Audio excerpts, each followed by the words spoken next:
La Journée mondiale de l'enseignant a été instituée par la communauté internationale depuis 1994, avec le choix de la date symbolique du 5 octobre. Plus de 50 ans ou 56 ans après son adoption, dans beaucoup de pays comme le nôtre, pour une bonne partie, ces recommandations restent à réaliser.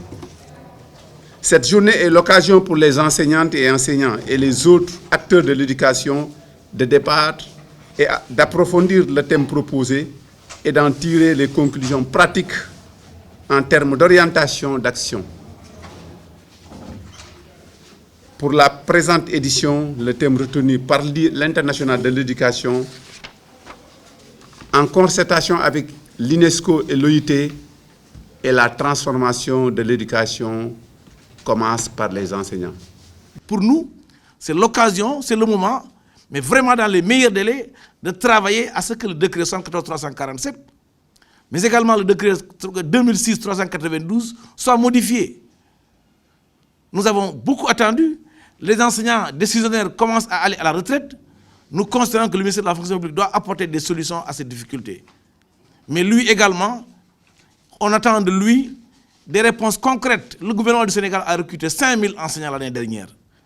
Mais ces 5000 enseignants aujourd'hui ne savent pas à quel sein se vouer.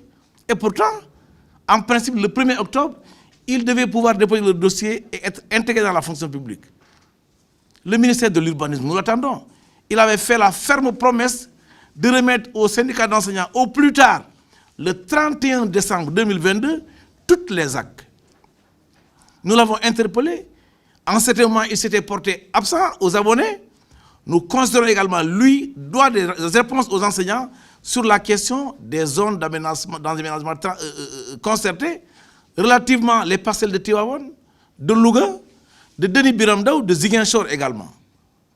Mais enfin, le ministre de l'Éducation nationale, nous l'attendons sur les questions nouvelles, les questions liées, mais aux indemnités que nous avons évoquées pour les agents administratifs, des IEF, des IA, mais également des services centraux.